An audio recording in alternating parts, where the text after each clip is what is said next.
During the last NASCAR race in Illinois, both Kyle Busch and Kyle Larson failed to complete the race. This ruined Busch's chances of scoring some valuable points to help qualify for the playoffs later this year. But as it turns out, Kyle Larson could also miss out on the playoffs this season.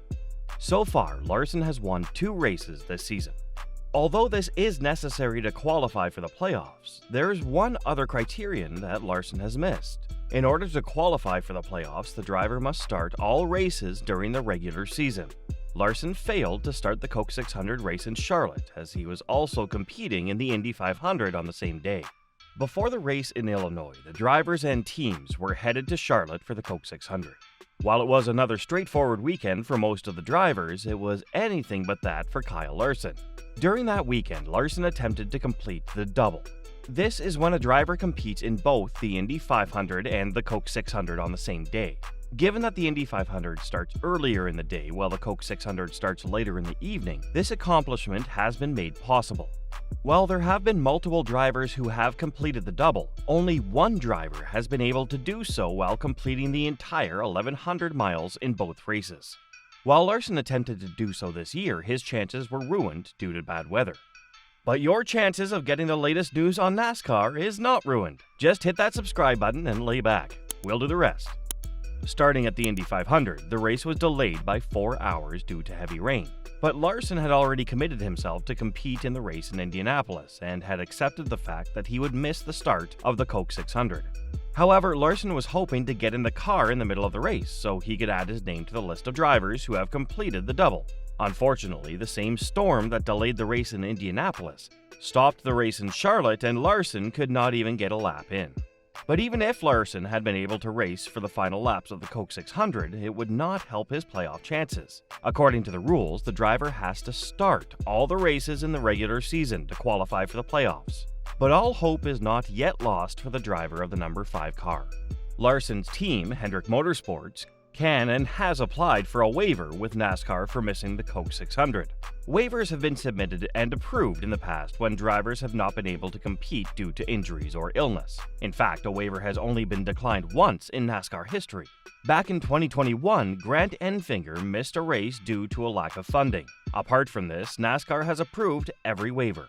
There have been mixed thoughts among fans regarding the waiver. Some feel that the waiver should be approved as Larson was attempting to complete the double, which is a major accomplishment in motorsport that could help NASCAR's brand. Larson even showed his commitment to the accomplishment by traveling to Charlotte despite the fact that he wouldn't be able to qualify for the playoffs either way.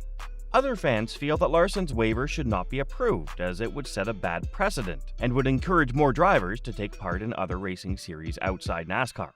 When Larson was asked if he deserved the waiver, his answer was quite simple. It's not up to me. Short but true. Larson's chances of winning the Cup Series are now in NASCAR's hands. So let's see what NASCAR's VP of Competition, Elton Sawyer, had to say about this. It's a bit uncharted waters because in the past the waivers have mostly been given for a medical reason, so this one is a little bit different from that aspect, he told SiriusXM NASCAR Radio last week. We have had some preliminary discussions but haven't landed on anything yet. With NASCAR already having talks on Larson's fate, we could see them make a decision on the waiver in the coming weeks, if not days. Either way, Larson has made it clear that the decision will not affect his mindset and performance on the track. He will continue to race his best for Hendrick Motorsports to help them win in the Owners' Championship. When asked if he would have done things differently if he had known that attempting the double would affect his playoff chances, he said, "No, not at all," Larson responded. "The team gets to race for an Owners' Championship. I would not do anything different. I would try to win a championship," Larson stated. He then spoke about how he felt after not being able to complete the double. "Cliff Daniels gave me a good, nice phone call and all of that. I wasn't as sad about how the IndyCar race turned out. I was just sad that I didn't get a chance to get into the car and get going.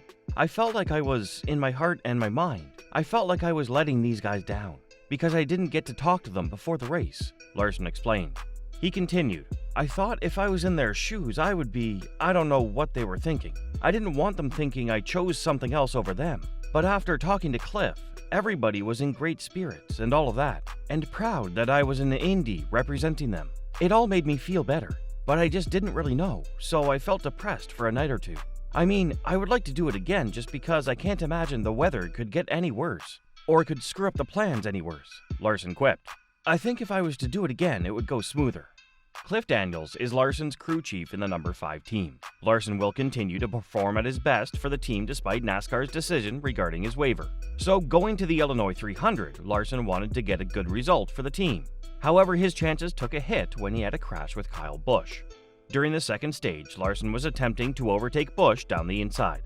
However, Busch squeezed the number 5 car, causing it to get loose. Larson then lost control of his car and crashed into Busch. While the number 8 car had to retire due to the damage that was sustained, Larson was able to continue and finish 10th. Speaking about the accident, here's what Busch had to say after retiring his number 8 car. "It looked like Larson got loose down the front straightaway into turn 1, Busch said upon being released from the infield care center. "He was on older tires and trying to get us for a spot. I'm not sure what that single point would mean for him, but it certainly hurts us a lot. It took that point away, as well as the others that we would get for the stage, and then also the rest of the day. It's very frustrating. We can't afford days like that. The number 8 Rebel Bourbon Camaro wasn't what it was last year, but it was a top 10 car and we were going to finish there. Now we are not going to finish at all." Kyle Busch is currently 17th in the points table without a win. This makes him ineligible for the playoffs. However, he was hoping to have a good race in Illinois. In the last 2 years, Busch finished 2nd in 2022 and 1st in 2023.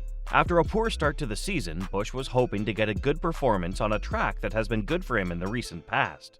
At one point during the race, Busch was even leading the race. However, the crash gave him a DNF and has now placed a lot of pressure on him and the team to qualify for the playoffs. If the number 8 driver is unable to get a race win this year, it would be Kyle Busch's first ever season without a victory. This could be the beginning of the end of Busch's career at NASCAR. While Busch had blamed Larson for the incident, Larson felt that Busch was also to blame. "I was a little bit better than Busch, and side drafted him and barely touched his quarter panel," Larson told Pockrass. "I don't know, I'm guessing it ticked him off. He squeezed into me. I honestly thought I had a flat when I went into turn 1, because it just turned around backwards. But I guess he just must have took the air off me. I'm not sure what his side of it was, that was my side.